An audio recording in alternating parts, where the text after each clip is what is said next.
Hello, everybody, and welcome to episode 163 of Crunch Time with the N3262 Duo. I'm going to be your host today, Sam Godsey, and with me today, as always, is Tanner Dislin. Tanner, how are you doing tonight? Sam, I am doing pretty well today. We have our final four set. Not much unexpectedness going on as all four one seeds make the final four. Obviously, we'll get more into that, but I'm excited, man. It should be. I mean, how could it get any better? Forget what happened in the past. Looking forward, how could it get any better than 4-1 seeds in the final four? Yeah, absolutely. Obviously, super chalky. Elite Eight, Final Four, all like you said, all four seeds. But that's where our focus is going to be today. A lot of college basketball. We're going to be breaking down each of those Elite Eight matchups. So it's going to be a shorter episode compared to a couple weeks prior. But let's hop right into it on episode 163, as we always do. Who is your winner of the episode? Yes, Sam. My winner is going to be sports science because we have our latest innovation, and that is the torpedo bat, which has now taken the baseball world by storm after the Yes broadcast, which covers Yankee games. They did a feature on a couple of the Yankees, most notably Jazz Chisholm Jr. Using a different type of bat where the barrel instead or the thickest part, which is known as the barrel, isn't all the way at the end, but instead is moved a little bit more towards the hands, and then the end of the bat kind of goes up, becomes more skinny at the end, almost looks like a torpedo or a rocket that you would load into an RPG. And it's designed to, well, some of the Yankees hitters were making contact not quite on the sweet spot, so they moved that sweet spot in. And when they run that feature, the Yankees just happened to hit 9 home runs that game, which was a franchise record, including 3 by Aaron Judge and 2 by Jazz Chisholm. So it was an offensive explosion for the Yankees, which of course then the internet started talking about these bats. Are they legal? What's going on? Yada, yada, yada. You can't go on baseball Twitter without seeing something about the torpedo bats. And then their next game, the Yankees went out and massacred the Brewers again, beating them. I think they scored 12 runs in that game. And after the 20-run performance in the 9 home run games. So the Yankees offense has been absolutely exploding. And a lot of people are attributing that to these new torpedo bats. So yeah, it's been a lot. It's been an interesting couple of days on MLB Twitter. Everyone's speculating about their legality. Obviously, if the Yankees were cheating and doing something illegal, I would be the number one person to jump on that train. Hate to break it to everyone, they're not. These bats have been around for a while. I just like it's a new concept, and the swing of the bat feels different. So a lot of players have tried them and don't really like them because it's different weight. The swing is different. It feels different when it hits the bat, and they prefer the normal bat. I know Francisco Lindor was using one this past weekend, and it didn't really go well for him. So like it's not like it's just a blanket advantage. It's just a different type of equipment that the Yankees are using, and they like more. And also the Brewers today, Sam, in their first game not against the Yankees, they lost to the Royals 11-1. So I'm thinking it might be the Brewers that's the issue here, and maybe less the bats. But yeah, it's a new craze in the MLB, and I think today there were some afternoon games. We're recording this on Monday. There were some afternoon games, and there's a account on X that was out and taking pictures and posting all the players that were using the torpedo bat today, and there were definitely a few more than there were yesterday. So definitely taking the league by storm. More people trying it out. So sports science, man, we got the torpedo bat. Yeah, that whole torpedo bat debacle of the MLB is absolutely insane. And it's honestly crazy that there isn't against it.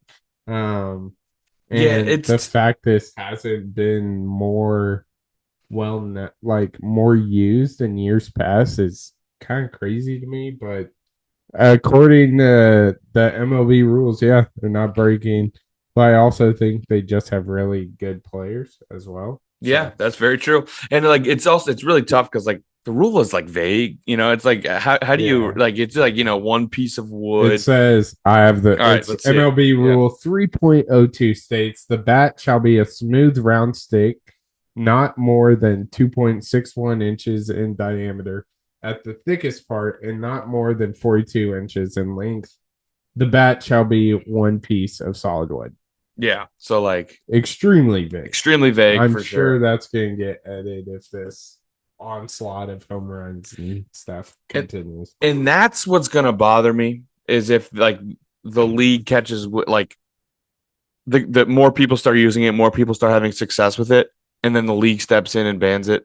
That would kind of bother me because the Yankees were doing it, it wasn't anything illegal. And now when other teams join in, now it is illegal. Like, keep it consistent, man. Like, that's and obviously we all know less home runs isn't necessarily a bad thing in the MLB. Some of those games that end pretty high scoring, a lot of balls leaving the yard, they can be pretty fun. Yeah, So absolutely. Who I thought Mets fan would be upset if Yankees doesn't get punished. Who I thought, but my winner of the episode is going to be the Pardon Interruption crew. More specifically, Michael Wilbon. He went on and talked about the whole Bronny James, LeBron, Stephen A. Smith debacle that has been going on. And he had a pretty interesting quote. He says that all the Bronny talk on ESPN is just for clicks and refuses to discuss it in the way other shows do. I have a 17-year-old son, so this matters to me. I am particularly sensitive to it. I'd do anything for my kid. I'd hug LeBron for what he did for his kid. There are shows that talked about Bronny every day. You know what shows I'm talking about. I don't care if my bosses get mad. They'd try to get Tony and me to talk about it. No, we were not going to do it. They talked about him more than Shea Gilgis Alexander. That's pandering. It's all pandering. Let me be clear. Our business is a piece of shit a lot of the days. Shout out, dude. very well said. Very, PTI crew, very, dude, the only show worth a legends, shit on legends, man, sports there. They legends. actually talk about the sport, not two teams. Um, Yeah, it's one of those shows that a lot of people aren't discussing and should because it's honestly the best show in sports media right now. Not even just ESPN, sports media, PTI crew. Shout out. yeah, a model of consistency. The same two people. I mean, for what seems like 15 years now. I can remember watching that when I was 10 years old, you know? Um, Same two people, same concept, same allotted time to all sports, to not just two teams. They talk about everything.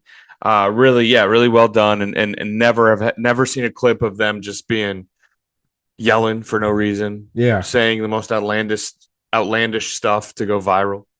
Um, Absolute legends. Shout out Tony Kornheiser and Michael Wilbon, Yeah. legends, and specifically Michael Wilbon because he said all the right things. Man, it's just absolute garbage. You know us. We are not the biggest NBA fans, particularly NBA media is just a heaping pile of trash, and we just don't care for it.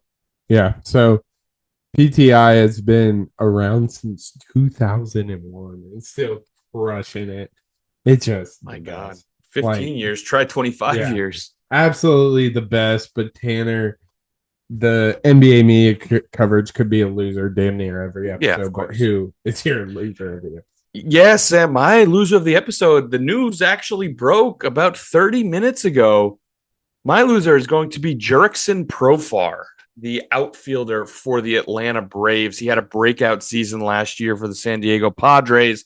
He was a big acquisition for the Braves. He signed a 3-year, $42 million deal this past offseason, was supposed to be a key bat in that Braves lineup. And as of 30 minutes ago, he received an 80-game suspension for violating PED policy, which is tough. We're all heartbroken for the Atlanta Braves. What a shame there. But yeah, I mean, it's if you are a Braves fan and Braves organization, you signed up for 162 games of Jurickson Profar in the outfield.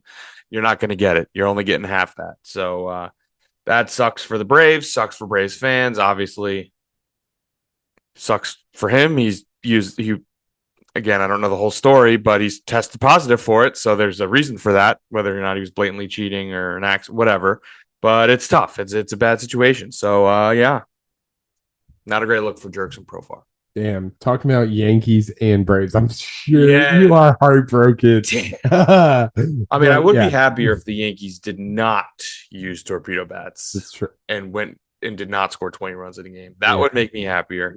But yeah, the this Braves news was just a damn. Yeah, absolutely. For my loser, I'm actually gonna stay on the diamond. MLB TV. Oh my god. One of us was victim of that right here. And you know who doesn't watch the MLB anymore? Yeah. But so opening day, huge day for MLB. One of the biggest days of the baseball season. It's the biggest day by far of the first like 3/4 of the season. Yeah. Probably more than 3/4. Okay. Yeah, because at the end, just some of the games have playoff. But yeah, no, like it's like opening days here. Like a lot of like people say casual. I don't mean that in like a offensive term, but like the casual baseball fan, it's like opening days here, and then they tune out for multiple months, really until the All-Star break, and then maybe they come back in. But like, it's the day, man. It is the day. Yeah. And in classic MLB media fashion, the app did fully crash. So it fully crashed on the browser. When you click on a game, you just get the wheel for like 5 to 10 minutes, and then eventually tell you were blacked out, even if you weren't. And then on your phone, like on the app, on any like iPad or phone, click it, and it would just immediately just be like a bunch of gibberish, like error, and then just a bunch of letters and numbers that mean nothing. So, one of, if not the biggest day of the MLB season, MLB TV crashes. People are pissed. And what do, Tanner? They provide a coupon for $10 at the MLB shop. Now, have you used it, Tanner? I have not used it. Well, here's the kicker. When you use that $10 promo code, it negates the free shipping. How much is Are you shipping? serious? $8.99. Are you? So basically, the MLB gave a $1.01 coupon to make amends. I didn't know the shipping thing, but I did see it's like minimum of 25, right? So they're like, we're sorry for our screw up. Give us at a minimum $15 for this. For like it ridiculous, and I didn't even know the shipping thing. So it's a disaster, all out disaster. We all know baseball coverage, baseball media, baseball. The way I think the best way to blanket term would be what? Marketing, baseball marketing in general, the way they market their players, their teams, is by far the worst of any big league, major league, big four sport league, any of that stuff. The third party media is the worst for NBA, but baseball, the marketability of the league, the actions they do is horrible. They don't tell you when stuff is happening. Their first game of the season is millions of miles away at 4 a.m. I tuned in. Did you now? Yeah, for half an inning. Let's go. Baseball. You watched baseball before I did this year. Get shit on. Wow. Let's go. Get shit on. But it's things like that. And also just like it's not. I remember when they did it last year in South Korea. I had no idea what was happening. Like they didn't.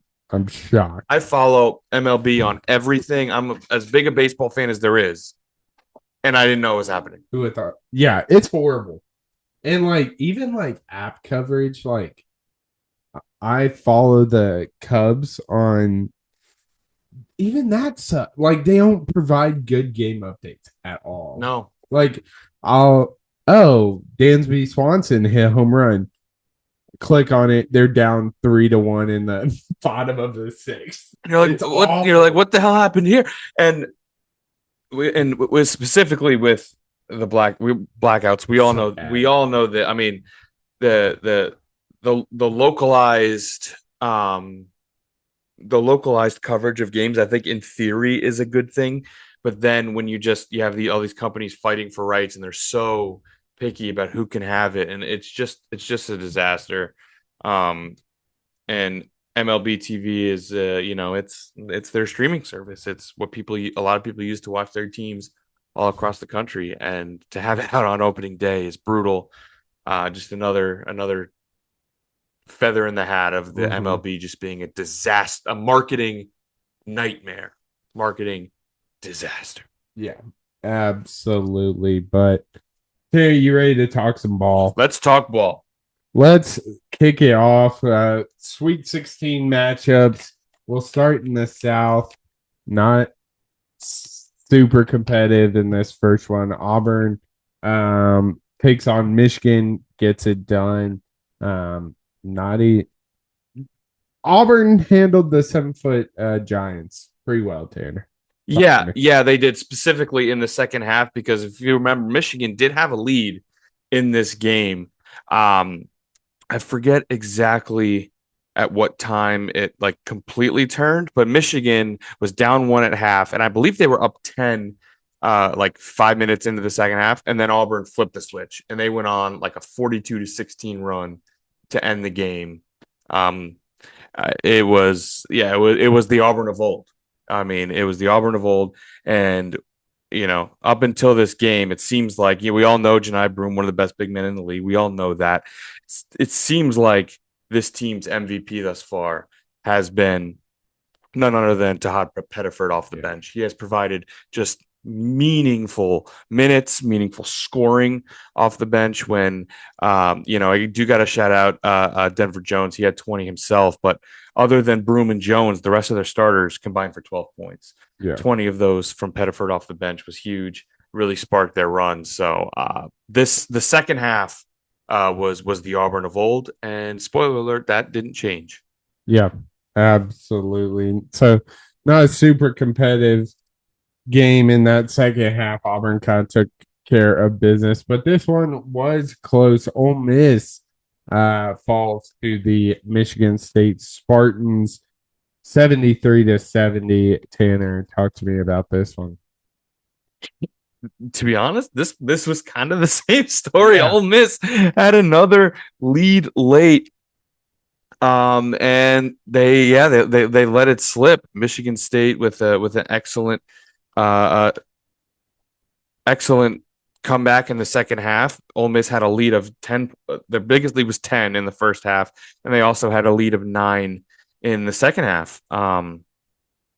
And yeah, the Spartans' first lead was 51-50 with 8 minutes left on the clock. Yeah. So it was a roaring comeback from Michigan State, and I mean, this team just this team is different when they're making their shots. They shot 50% from the field. They shot 35% from three. Like if you're Michigan State, you will take those numbers any day of the week. We all know they were last in the Big Ten in 3-point shooting. So when they're making their shots, man, they are dangerous. They certainly did that in the second half to make that comeback. Yeah, absolutely. We'll just go ahead and move on to that Elite Eight matchup. You mentioned they hit the shots in their Sweet 16 matchup.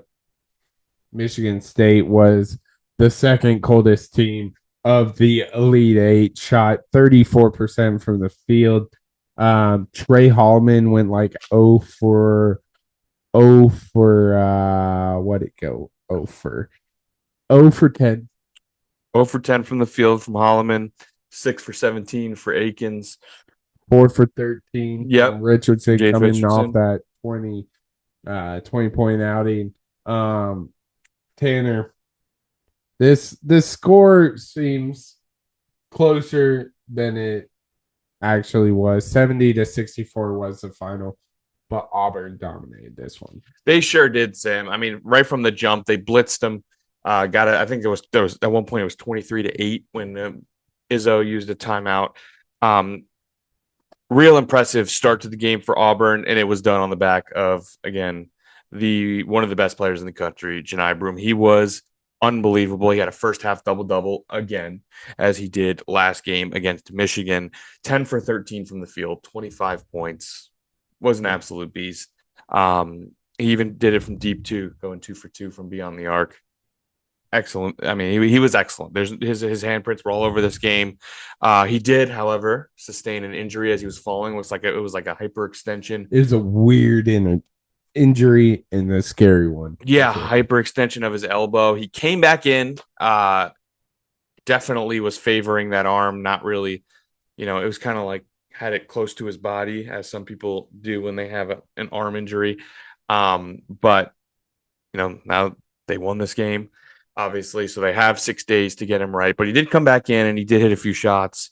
So it looks like at the very least he definitely is good to go.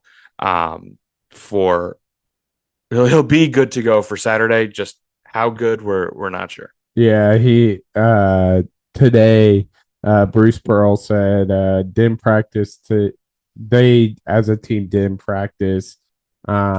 He's sore. Janai won't practice this week, but he's gonna play Saturday. So it seems he's not 100%, but there's no way you're keeping a guy like him out for very long. But yeah, Auburn seemed Michigan State's big men had no answer. No answer. Like, I truly believe we're cook on for like 30. Yeah, I agree. They didn't let him touch the ball for like a 6-minute span. I'm like, this dude has dominated this game. And they just went away from him, and luckily they still have absolute dogs on the court. But it was just like, dude, he's getting anything he wants right now. But yeah, Auburn moves on to the Final Four. Yeah, and on the Michigan State side of things, we talked about their struggle shooting. I mean, Jackson Kohler was their leading scorer. Yeah, only one who scored with any sort of efficiency. 6 for 8 from the field and 3 for 4 from deep. We mentioned the big guys. I mean, Aiken 6 for 17, Holloman 0 for 10, Richardson 4 for 13. That just can't get it done. And that was the knock against Michigan State all year. If they're in, even if they fall behind, can they make shots? And when they fall behind, can they make any deep shots from beyond the arc to spearhead a comeback? The answer would be no. I mean, Auburn was bricklaying. It was just like Trey. Holman, please pass the damn ball. Dude, there was a span of 4 offensive rebounds, I want to say, for it was Michigan that State. first half and possession. Trey Holman shot 3 threes and did not even come close. That first it was in the first half of that possession. It was like a comedy skit based on how many offensive rebounds, and all of them were one pass out to the perimeter and shot, and all of them were bricks. Yeah, absolutely brutal. But yeah, Auburn moves on to the Final Four, number 1 overall seed. Moves on. But Tanner, let's move on down here. Florida takes care of business versus Maryland. Again, wasn't a particularly close game in this one. Gators win 87-71. Talk to me about this one. Yeah, I mean, I think this followed the round of 32 formula, where it was a 2-point game at half. We're like, okay, could something happen here? And then Florida came out in the second half, won the second half by 14, won the game by 16. Impressive from Derek Queen. I mean, he had 27, right? He did all he could. The Crab 5. In this game, it was more the Crab 4. 4 of them were in double digits. Miguel struggled. He was 0 for 7 from the field, and they got 3 total points from their bench. So, we all know starting 5 was good. Depth, not so much. And then on the Florida side of things, man, they just They just did what they do. I mean, they shot 50% from the field. Did so rather efficiently. And it was as well spread out a game as you can Yeah. imagine from Florida. They had six guys in double figures, four of them starters. Just the depth, man. Too much to handle. Yeah. I mean, Alex Condon has been one of their best players all year. And he didn't really do a whole lot. I He think he took four finished with like shots. 6 points. He Yeah. took four shots. Yeah, not good. But they still got it done. Did you think the whole Kevin Willard situation had an impact on this one there, or was it just again old fashioned? Yeah. I mean, I think I'd be naive to say no. Yeah. Do I think it maybe was over? Did it have as big of an effect? No, maybe not as big as some people say, but yeah, I mean, players don't know what their coach is doing. The coach has demanded things from the athletic department that he's gotten, but the rumors are swirling and he's assuring people he's focused on team and like saying he's probably not leaving and as of like what the hell is going on? You're about to play a Sweet 16 basketball game here. Mm-hmm. And now he's Villanova's coach. Really strange situation. Yeah, absolutely. But moving on to this next Sweet 16 matchup. Unfortunately, the Razorbacks drop one, Tanner, to Texas Tech 85-83. And let's just get to the point. Late in the game, Texas Tech goes up two, and Arkansas has a timeout. And once again, Coach Cal makes another coaching mistake and doesn't call timeout. DJ Wagner forces up a shot. Game over. Texas Tech moves. Yeah. Definitely seems like taking that time out with you was a mistake. Um just a disaster final what 5 minutes for Yeah, Arkansas. There was a point, man. Someone tweeted the clip.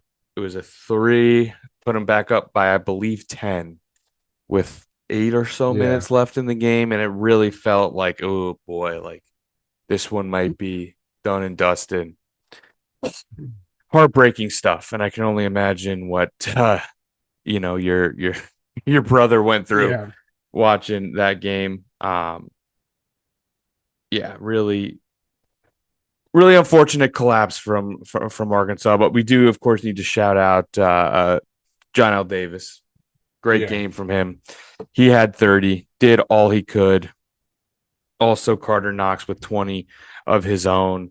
Um, yeah, I mean they fought hard and they probably should have won this game, and it sucks that they collapsed, but you know, Texas Tech what helped them this round hurt them next round. yeah. Absolutely. We'll move on to that next round. Florida, Texas Tech. Florida takes care of business 84-79. Tanner, this one was kind of back and forth, but the glaring discrepancy free throws. Florida, 92% from the field, 25 for 27. And Texas Tech, 53% shooting 7 for 13. Yeah, and I tell you what, there are two in particular. Texas Tech missed two front ends of 1-and-1s Yeah. that immediately on the other side led to Florida threes. That just complete devastating heartbreakers. Because yeah, similarly to the Arkansas Texas Tech game, Texas Tech was up 10 around with like with this one, I think was like 4 minutes or Yeah. something, right? Yeah. It Uh was an utter collapse. yes, it was a full on collapse.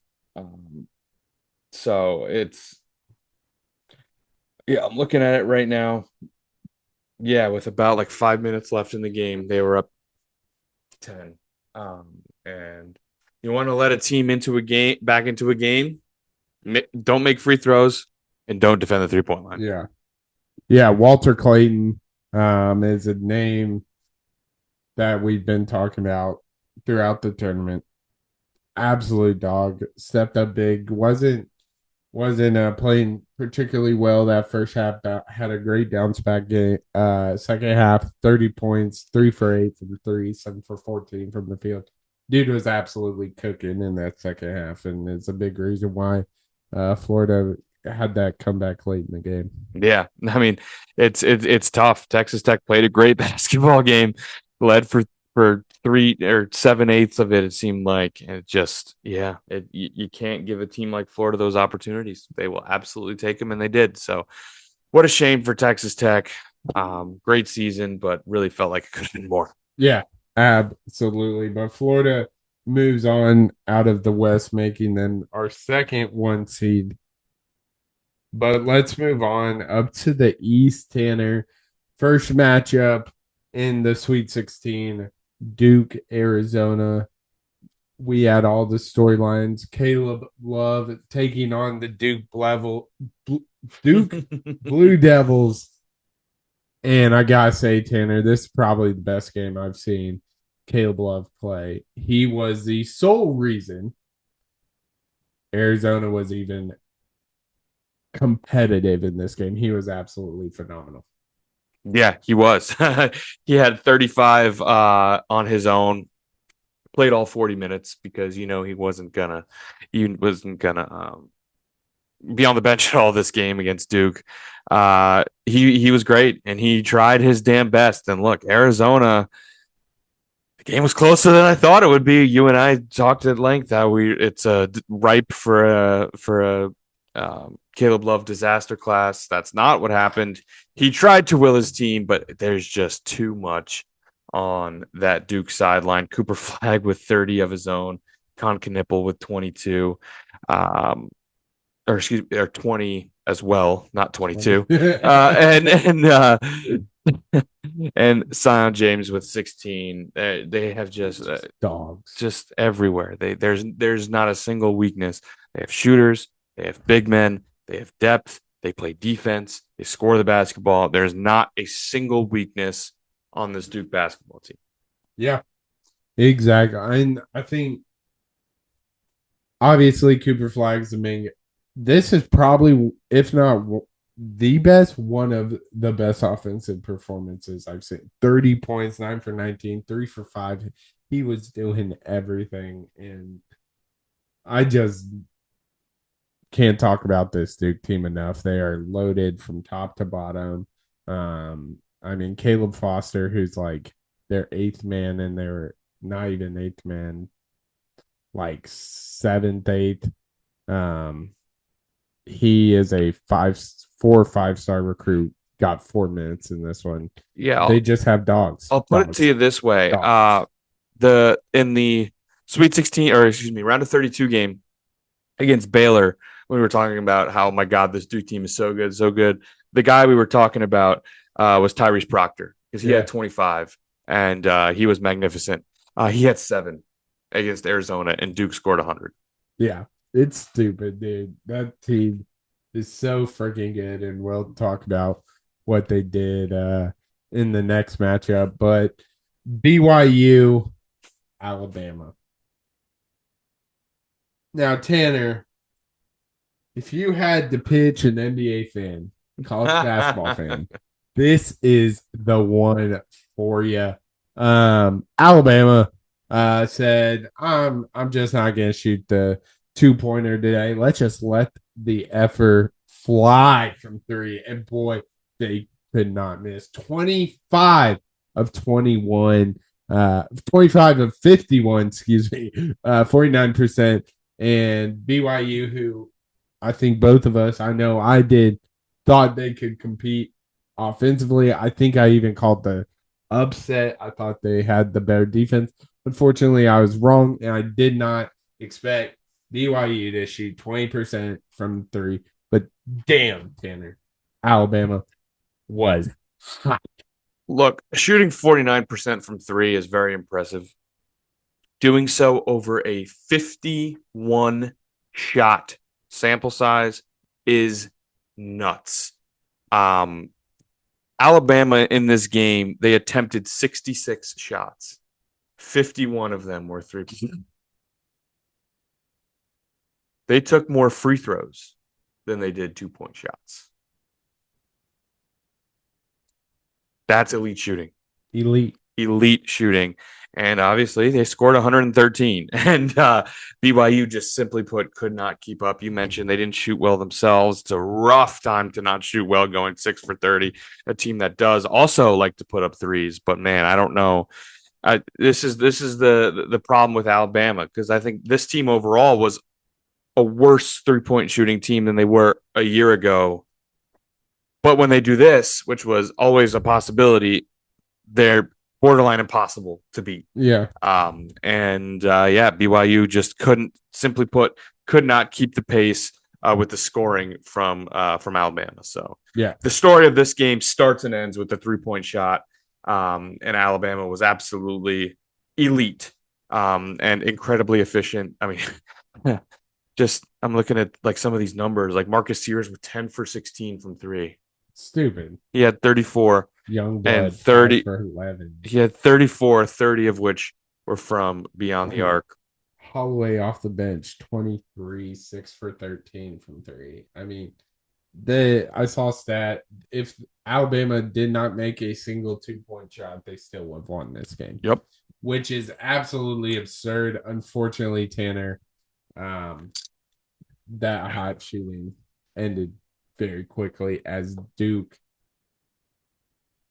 dominates. Yes, I mean, absolutely dominates. No, it was never. Stop me if you've heard that before. Duke, Bama, Duke just manhandled them. Taryn, thoughts? It just goes back to this 85-65. Didn't say that.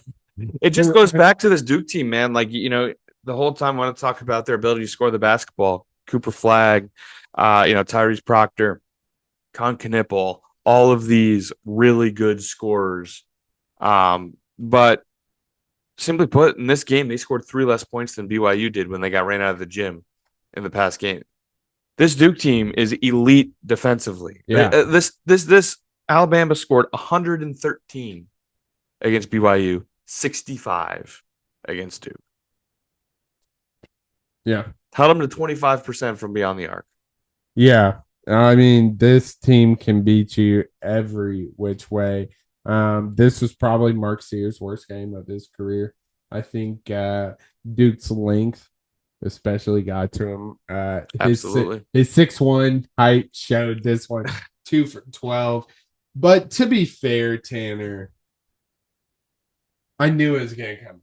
Actually, when you go for 113 points, it was just a game too early. The course correction was going to come at some point. Yeah, absolutely. And unfortunately, even if they did shoot that well, I still like Duke's chances. I mean, this team's absolutely absurd. Not a thing can be said that haven't already said about this team. They are so unbelievably good at everything. Yeah, absolutely. Next, we'll go down to our last region, Tanner. Down to the Midwest, we had Houston eke out a win against Purdue. Talk to me about that play with about 7 seconds left. Yeah, I mean, it was a stroke of brilliance from Kelvin Sampson of Houston. Tie game at 60. As you mentioned, a seconds left on the clock, and Houston had a baseline out of bounds play, and something that was noticed at least by Sampson early on in the game, and I've seen all over X and people analyzing kind of how the coaching profession processes this information. All game long, Braden Smith was guarding the inbounder for Houston and was constantly leaving to double, either someone running off a screen to help that defender to double whoever caught the ball on the inbounds. Like, he was constantly leaving the ball. So Sampson knew this and drew up a genius play in which someone is cutting towards the basket, gets the ball. Sure enough, Braden Smith went to double, and then he dropped it right back off to the inbounder for an easy layup with like 2 seconds, 1 second left on the clock for a Houston win by 2. in this game against Purdue. So I mean, it was a coaching genius. What a brilliant play call from Kelvin Sampson there. Yeah, simply that's what this game came down to. Just got uh Matt Painter got out coached by one of the best coaches in college basketball. Yeah, I mean, Yeah, we can talk about Houston just like as a team overall, but it really came down. it did come down to that, and of course, Houston, the better team here, obviously. Seems like the reason this was close was LJ Cryer really struggled. Yeah, Really and struggled, they and still won. ended with 5 points, shot 2 for 13, and they still won. Emmanuel Sharp, who was excellent in their next round as well, he added 17 of his own, and Milos Uzan from Houston. He was the saving grace here. He had 22 for Houston. So yeah, it was a team effort with LJ Cryer, having his worst game of the tournament, but that's why Houston is the number one seed.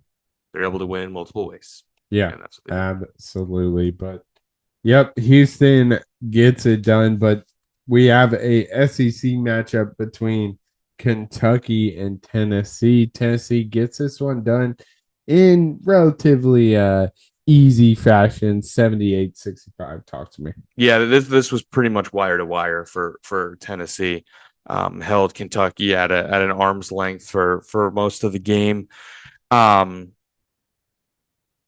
This was Tennessee's MO because they didn't shoot well from three. No.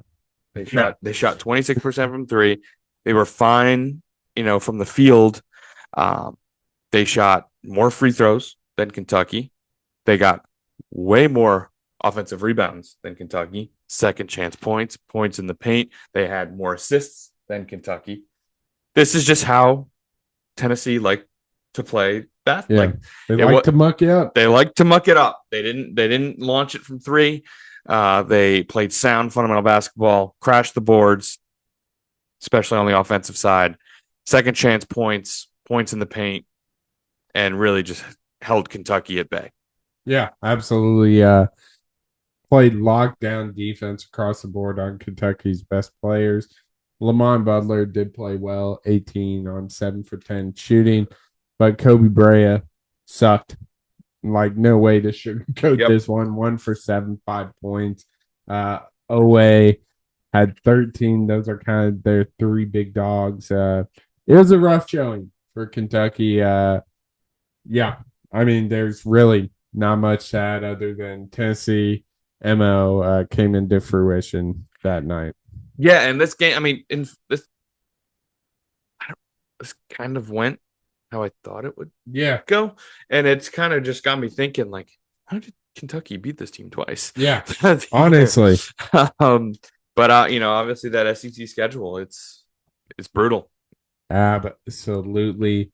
And what else is brutal is as good as their MO was in that Sweet 16 matchup, boy, it was ugly in that Elite Eight.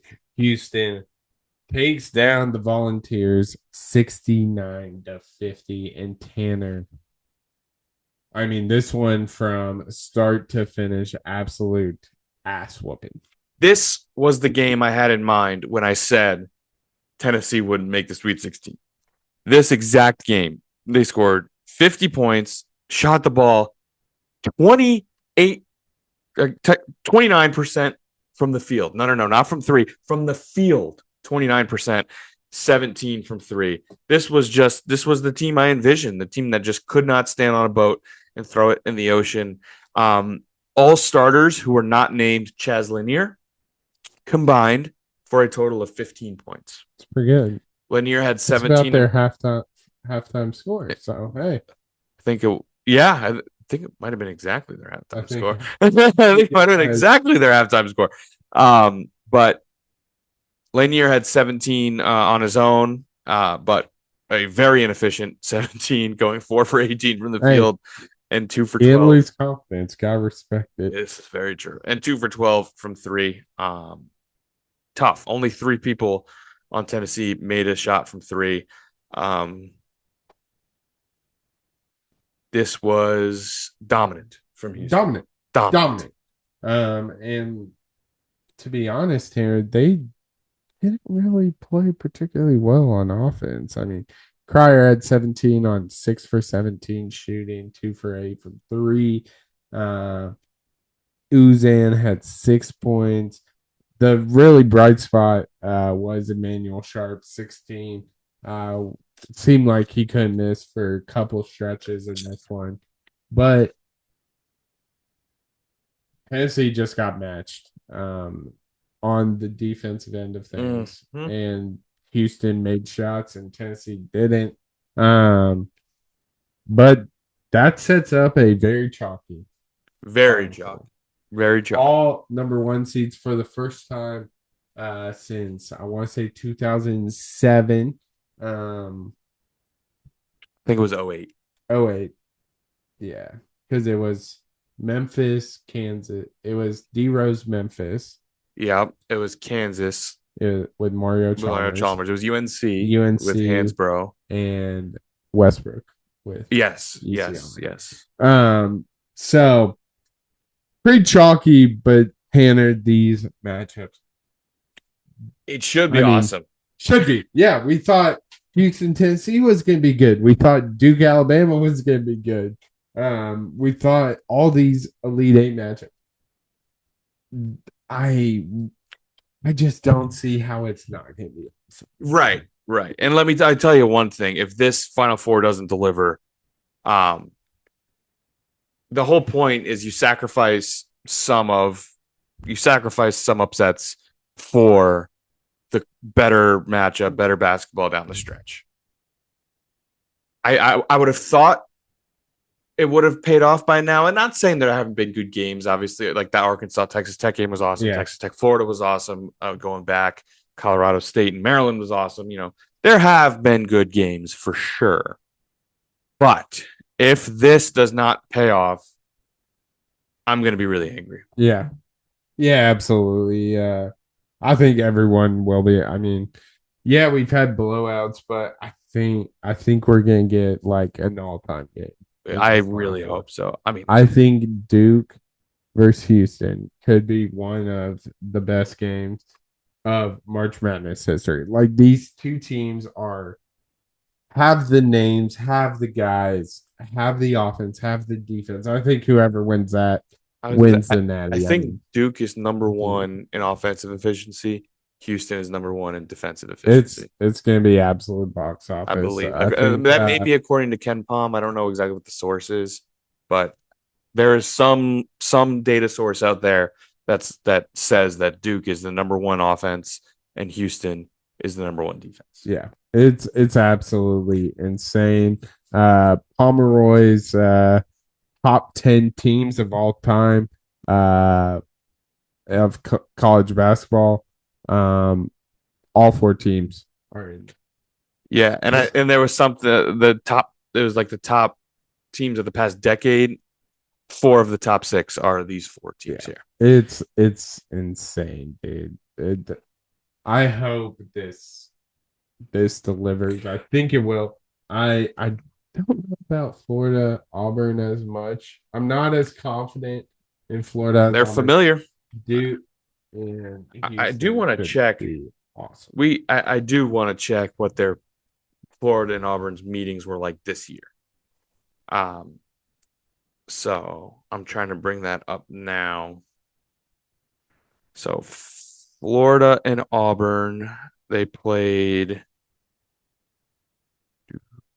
Okay, so they played on February 8th. Florida won that in Auburn by 9. Did they play another time? It does not look like it. Does not look like it. I'm now at a conference. So I believe they only played once, which Florida took. So so it's gonna be awesome. So the Ken Palm, Duke, this year's Dukes is 2 of all time. Here are 10 best Ken Palm teams ever ranked, date back to 96, 97 when it first started. So okay. So since 96, 97. 96, 97. So Duke's team is number 2, Houston 6, Florida 8, and Auburn 10. So it's gonna be Who's number one? 98-99 Duke. Then 14-15 Kentucky's in there, 0-1. Duke's in there, 20-21 Gonzaga 23-24, UConn in 07-08 Kansas. Oh, Are they? I'm kind of shocked that the back-to-back Florida teams aren't there, but interesting. Yeah. obviously don't know the metrics, but I know the KenPom rankings are like the rankings to look at. Now, real quick, obviously, this won't be the case after this Final Four, but all the teams that did all of them win the title except for Gonzaga. Uh, Can't say I it's know who won the possible. 97-98 title off the top of my head.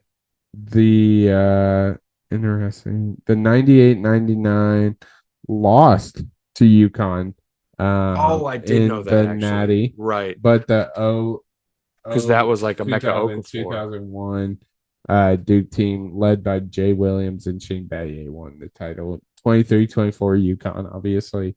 07-08 Kansas also won. The 14-15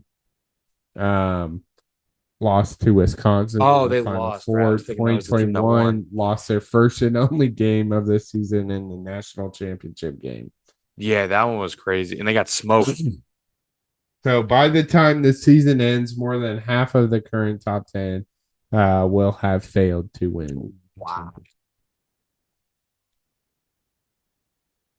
That's pretty crazy. That is interesting for sure. But I need predictions. Who you Hmm. got? Who you got? Duke, Houston, Auburn, Florida. I tell you what, man. I mean, I I only had two of these teams correct, and that was Duke and Florida. And I believe you as well Yep, had I those. got Duke versus Florida. And I had them in the title game. So I'm going to stick with it. I just Duke Houston should be awesome. I the thing that scares me about Houston is that their ability to score with Duke. Obviously, Houston is the best. Number one, I think it is according to Ken Pablo, number one in defensive efficiency. I think Duke might be number two. Yeah. So, Duke number one offense, number two defense, Houston number one defense. But where does that offense rank? I mean, I think it's a good offense. It's not like we're sitting here, talking about Iowa football with just like the inability to play offense. Like, no, this offense is pretty good. I just think Duke's is definitely better, and their defenses are quite comparable. So, Houston's ability to score with Duke, I think, could be an issue. So Duke offensive rating is 130.1. Houston's is 123.9. Defensive rating, Duke has the upper hand 90.5. Houston 87.4. So maybe maybe Duke is number one defense then. Yeah, it's two elite defensive teams. 1 and 2 in KenPom, man, and then 3 and 4. It's gonna be fun. Two elite defensive teams for sure. Elite defensive teams. I just don't know. I'm gonna roll with Duke just because I think their ability to score the basketball. Houston can't keep up. And then in Florida, Auburn, I think, again, I'm sticking with Florida. They won their only matchup. How healthy is Jani Broom? That's the big question. Obviously, Florida has no shortage of size. But I'm just gonna roll with the Gators. I think on the back of one Mr. Clayton leads the Gators to the national title game. He is an absolute dog. I think we get Florida Duke in the title game, which would be absolute sin. Oh yeah, absolutely. I'm going Florida because they're from my perfect region, and I haven't missed yet in that. So I'm gonna keep rolling with the Gators, but unfortunately, they're gonna run into Duke. It's funny. So our very own Sam had a perfect region. Shout out. And I had by far one of my worst regions I've ever picked in my lifetime. In the Midwest, Look at this region, Sam. Get out of your ad. Down here. It's pretty solid. One of the worst regions ever Yikes. picked for me in my career of picking brackets. I believe there are a total of 15. 1, 2, 3, 4, 5, 6, 7, 8, 9, 10, 11, 12, 13, 14, 15 games per region. I got 1, 2, 3, 4, 5, 6, 7. Correct. 7 for 15. That is Pretty below 50%. Just absolutely horrendous work from me. And that's the region that did me in. Brutal. Brutal. Brutal. In regards to our crunch time bracket, it seems it is all but written. Joseph Weinsinger is our winner. It came down to that Auburn Michigan State game, which you know was everyone in there, or most people in there were have at one point been guests. Yeah, so everybody in there. He For the was most part. There's a couple that haven't, but yeah, and he was the soccer episode. he was soccer. Yes. Yep. So shout out Joseph Weinsinger for winning it. But yeah, it should be fun. But are you ready to wrap up with some this or that? I sure am, my friend. All right, we'll start off with some well-known names in the college realm. Who has underperformed more, Mark Few or Matt Painter? This is tough because they each have a national title appearance in the last couple of years. Both lost. One team this year would have been their 10th straight Sweet 16. Obviously, they lost to a number 1 seed by 2, I think.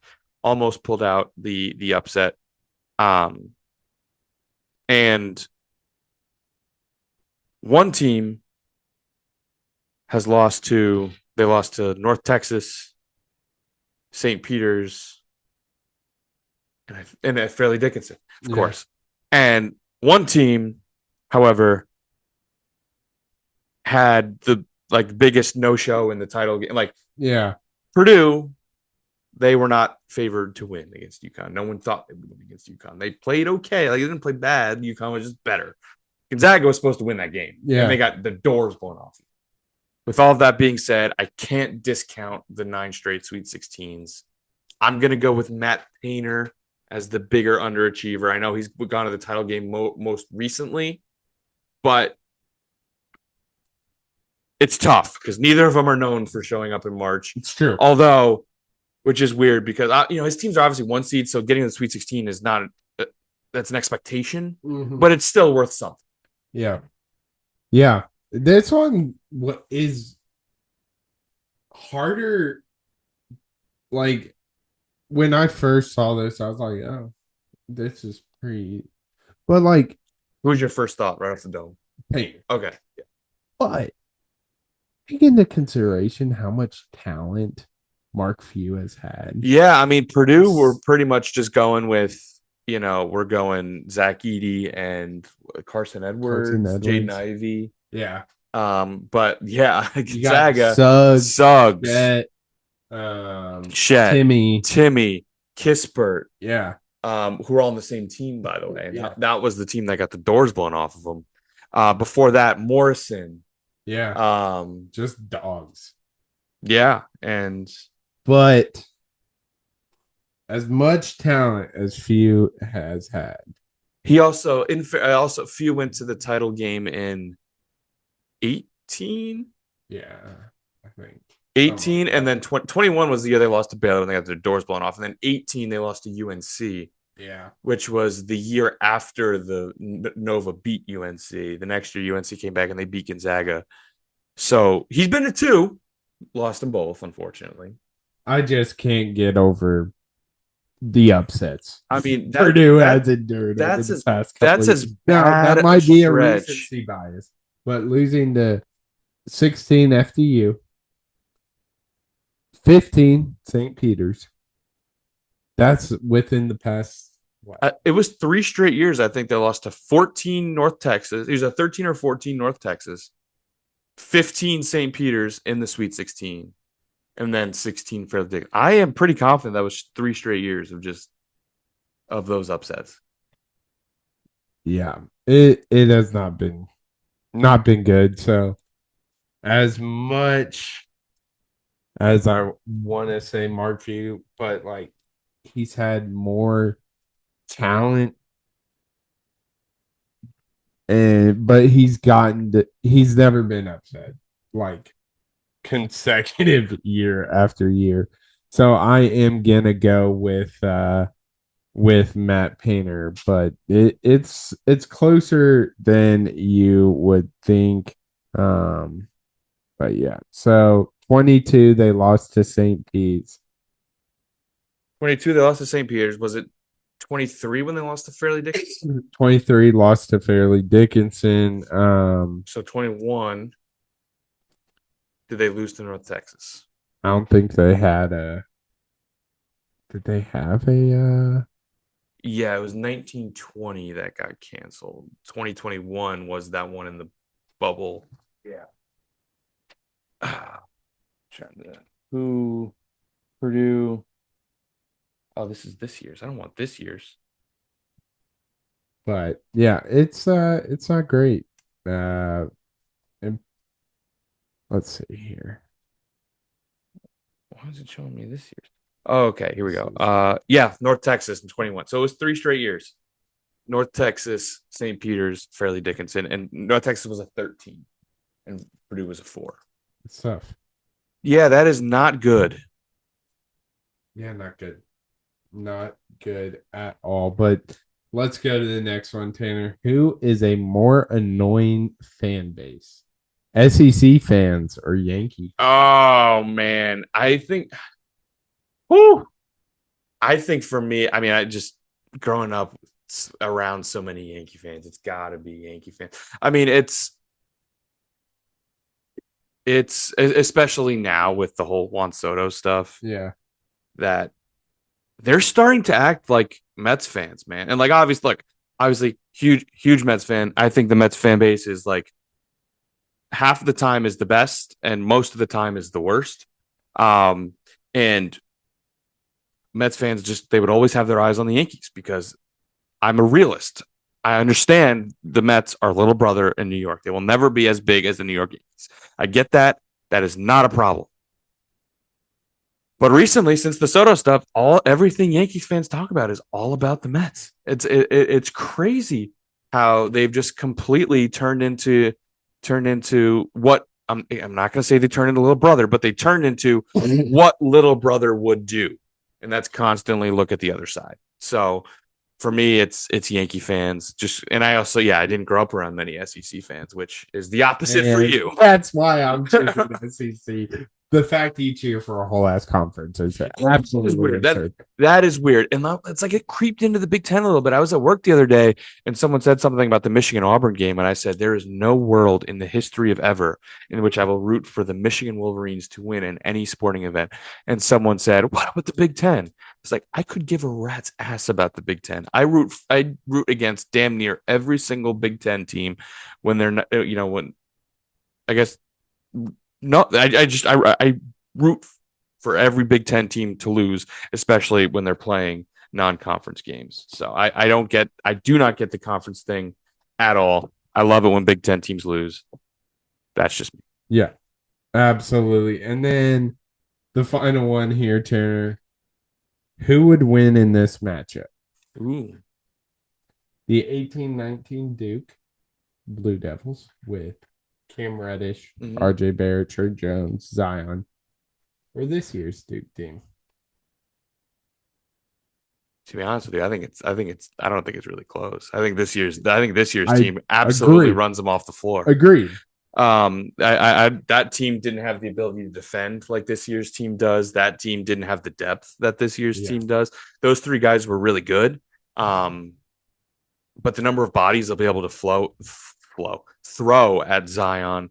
The matchup nightmare that is Cooper Flag. Who's guarding Lott? Yeah, exactly. Marquise Bolden. Okay, exactly. Jack White. Sure. Yeah, I think this Duke. This is the best Duke team I've maybe seen with my two eyes. It's certainly the one I can remember. I mean, I wasn't. just don't I know. guess technically, maybe I did see the 2001 Duke team with my two eyes. I just don't remember it. But this is the best Duke team I can remember. They are so unbelievably good. Where does this team rank among like in our lifetime? Where does it rank? It's up there. It's really tough to tell because this is a historic year at the top of the top, and they have yet to play the top of the top. Mm-hmm. But from their resume now, their ability to just absolutely obliterate teams. It's one of the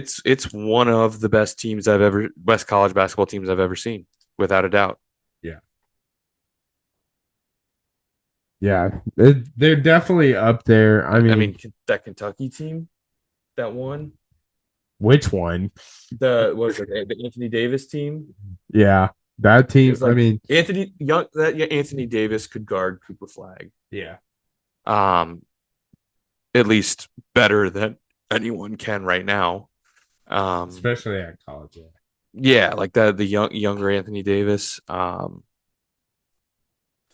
Who else was on that team? Was that Michael Kidd Gilchrist? That was Michael Kidd Gilchrist, James Young, Terrence Jones. Alex Poythress was coming off the bench there. Of course. I think I got mine. Yeah, like Anthony Davis can go with with Flag, but who's guarding the other guys? Tyrese Proctor, Conky Nipple. Again, obviously Malach isn't the offensive power, but he's still 7'2". Right. You start. I mean, because Anthony Davis was that team's starting center, so you put your power forward on Malawaj, who's he's 7'2", can jump out of the gym. You're gonna rim protect I think Tyrese Proctor will have no problem with Michael Kidd Gilchrist. Yeah. I think I'm taking Duke, man. This team is utterly ridiculous. Yeah. So it was Anthony Davis, Kidd Gilchrist, Marquise Teague, Kyle. I did not know he is on that team. Is that Kyle Wiltshire? It is. Yeah, I do remember him before he transferred to Gonzaga, right? Yep. Yeah. Okay, so James Young wasn't on this team. I thought it was, but another Kentucky. Obviously, Kentucky's kind of the 14-15 with D-Book, Cat, the Harrison twins. Sure. Gotta be up there. Lost to Wisconsin. Cauley Stein, Trey Lyles, Tyler Eulis, Poythress. So Poythress was on this team.